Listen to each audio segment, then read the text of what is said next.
Hi, എന്റെ പേര് ശ്രീനാഥ്. ഞാൻ 5 വർഷമായിട്ട് യമഹ R15 യൂസ് ചെയ്യാനാണ്. എല്ലാ 4000 കിലോമീറ്ററിലും പ്രോപ്പറായിട്ട് സർവീസ് ചെയ്തുകൊണ്ടിരുന്നതാണ്. പക്ഷേ ലാസ്റ്റ് പൊല്യൂഷൻ സർട്ടിഫിക്കറ്റ് എടുക്കാൻ വേണ്ടി നോക്കിയപ്പോൾ വണ്ടിയിൽ കാർബൺ മോണോക്സൈഡ് ഭയങ്കര കൂടുതലായിരുന്നു എന്നാണ് കാണിച്ചത്. അപ്പൊ അങ്ങനെ എനിക്കൊരു 3 മാസമായിട്ട് പൊല്യൂഷൻ ഇല്ലാണ്ട് വണ്ടി ഓടിച്ചോണ്ടിരുന്നത്. അപ്പൊ അങ്ങനെയാണ് ഇൻസ്റ്റാഗ്രാമിൽ റീൽസ് കാണുന്ന വഴി നോസ്റ്റുവിന്റെ വീഡിയോ കണ്ടത്. അങ്ങനെ ഇവരെ കോണ്ടാക്ട് ചെയ്തു. അങ്ങനെ ഇവിടെ വന്നു അവര് ഡീകാർബണൈസിങ് എല്ലാം ചെയ്തു. കറക്റ്റ് ആയിട്ട് തന്നെ നമുക്ക് പൊല്യൂഷൻ സർട്ടിഫിക്കറ്റ് എല്ലാം എടുത്തു വന്നു.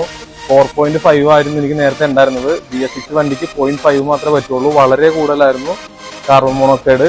ഇപ്പൊ അത് കുറച്ച് നല്ല രീതിയിലാക്കി ഇപ്പോ 0.5 താഴത്താക്കിയിട്ട് ഇപ്പൊ തന്നിട്ടുണ്ട്. അതുകൊണ്ട് ഞാൻ ഭയങ്കര ഹാപ്പിയാണ്.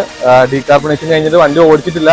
ഓടിച്ചു കഴിഞ്ഞിട്ടുള്ള റിവ്യൂ ഞാൻ ഇത് കഴിഞ്ഞിട്ട് പറയാം. എന്തായാലും വളരെ ഹാപ്പിയാണ്. ഈ നോസ്റ്റുവിന്റെ ഓണർ ആണെങ്കിലും ഇവിടുത്തെ സ്റ്റാഫ് ആണെങ്കിലും എല്ലാവരും ഭയങ്കര സപ്പോർട്ടീവ് ആണ്. നമുക്ക് ഇതിന്റെ കാര്യങ്ങളെല്ലാം കറക്റ്റായിട്ട് പറഞ്ഞു തരുമോ, എങ്ങനെയാണ് ഈ ഡീകാർബണൈസിങ് വർക്ക് ചെയ്യണതെന്നും അതിന്റെ കാര്യങ്ങൾ നമുക്ക് ഡീറ്റെയിൽ ആയിട്ട് പറഞ്ഞു തരുമോ, നമുക്ക് ലൈവായിട്ട് ഇന്നത് എങ്ങനെ ചെയ്യണമെന്ന് കാണാനും പറ്റും. അങ്ങനെയുള്ള കാര്യങ്ങളുണ്ട്. പിന്നെ ബാക്കിയുള്ള ഏതുവിധ സപ്പോർട്ടാണെങ്കിലും ഇപ്പോൾ എഞ്ചിൻ റിലേറ്റഡ് ആയിട്ടുള്ള ഇപ്പോ എന്തെങ്കിലും കംപ്ലൈന്റ് ഉണ്ടെങ്കിലോ, എന്തെങ്കിലും ഓയിൽ ഫിൽറ്റർ, എയർ ഫിൽറ്റർ അങ്ങനെയുള്ള രീതിയിലുള്ള എന്തെങ്കിലും ഇപ്പോ എറേഴ്സ് അതിലുണ്ടെങ്കിലോ അത് അവർ കറക്റ്റായിട്ട് പറഞ്ഞ് നമുക്കത് ഇവിടെ നിന്ന് തന്നെ അവർ റെക്ടിഫൈ ചെയ്താണ് വണ്ടി നമുക്ക് തന്നു വിടുന്നത്. അപ്പൊ എന്തായാലും ഞാൻ ഹാപ്പിയാണ്. Okay, thank you.